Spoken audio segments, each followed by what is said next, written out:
Right now, you are touching your own skin.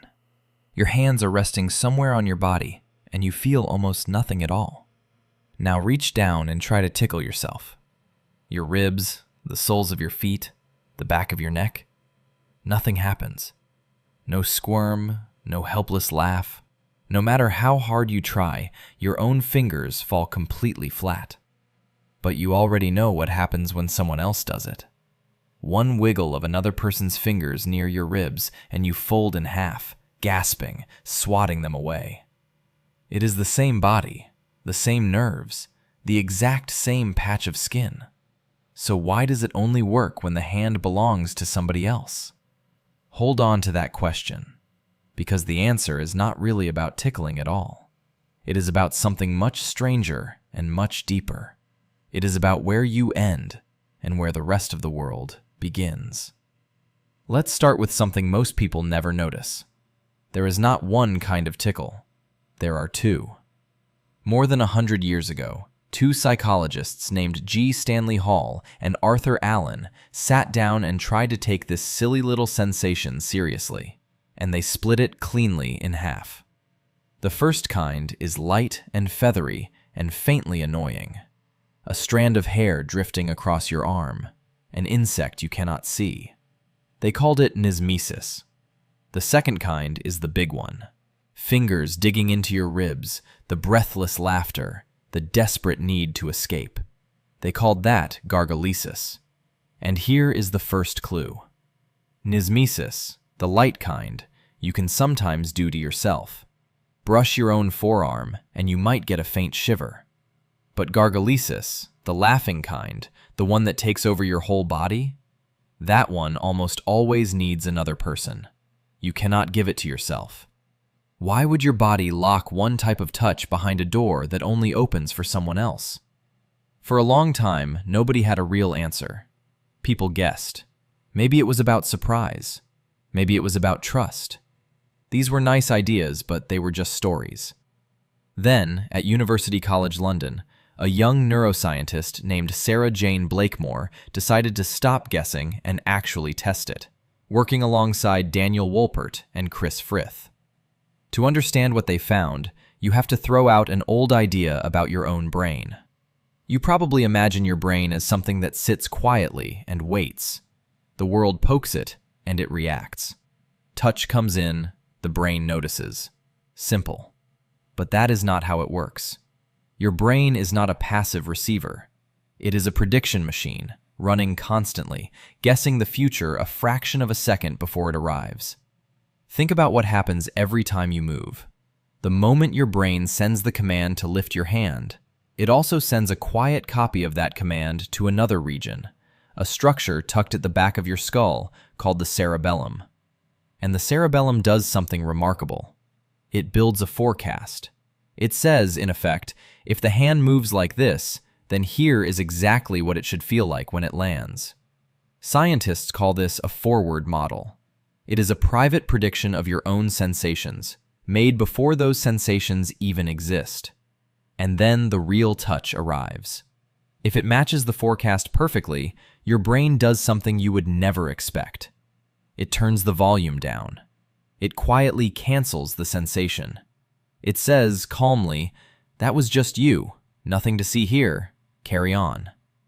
This is happening to you all day long, under everything you do, and you have never once noticed it.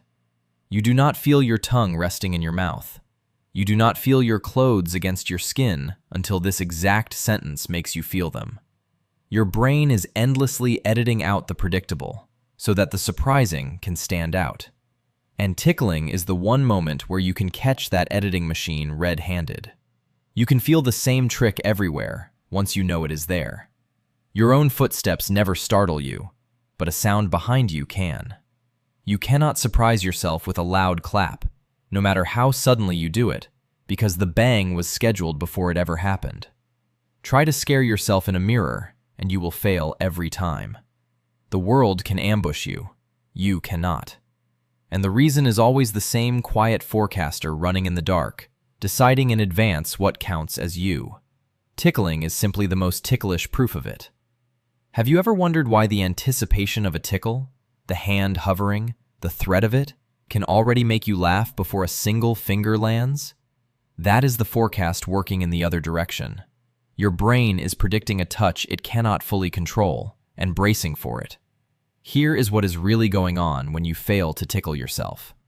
Your brain has already predicted the touch before your fingers reach your skin. The forecast is perfect because you are the one making the move. So the sensation arrives and gets muffled, smothered, switched off.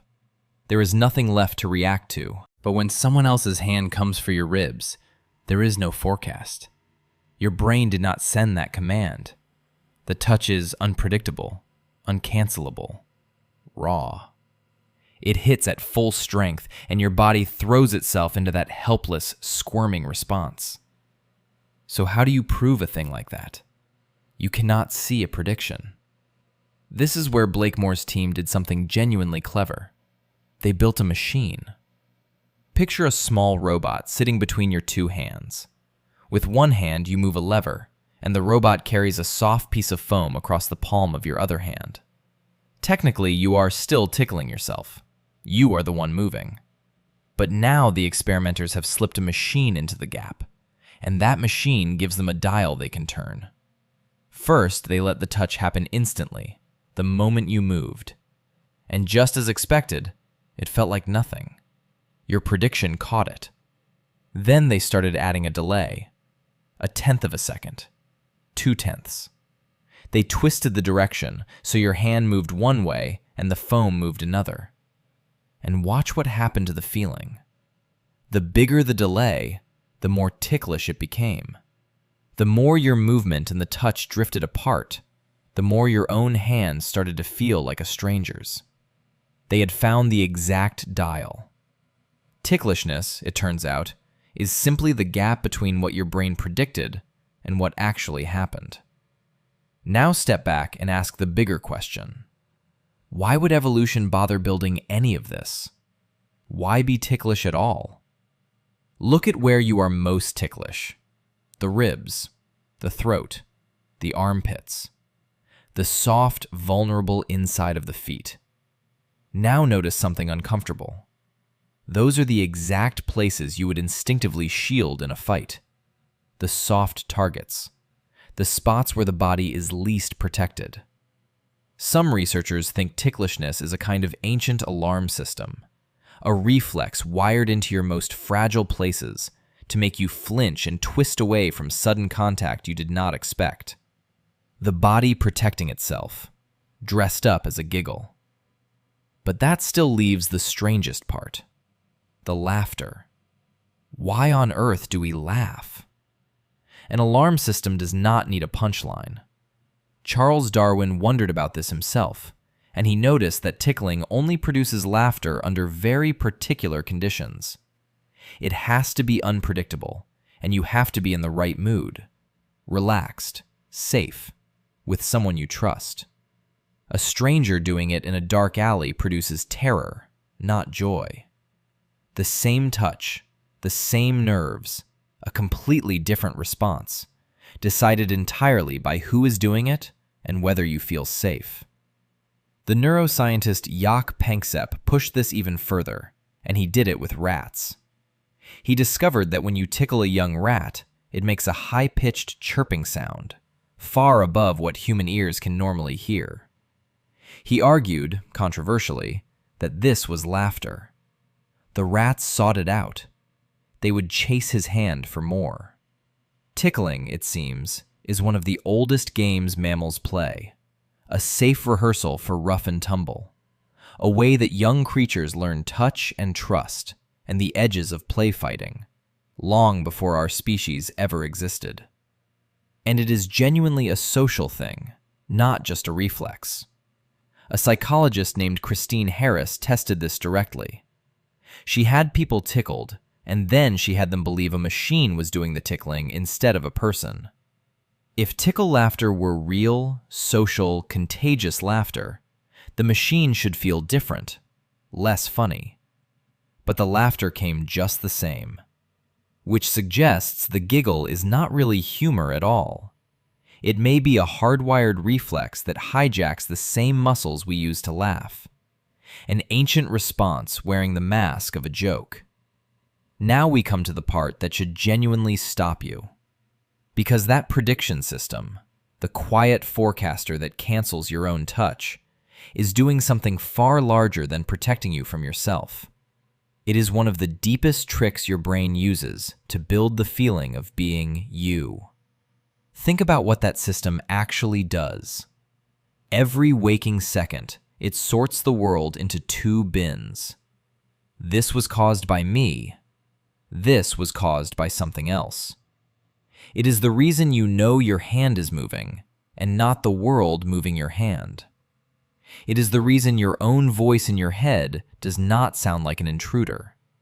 Scientists call it your sense of agency, the constant, invisible feeling that you are the author of your own actions.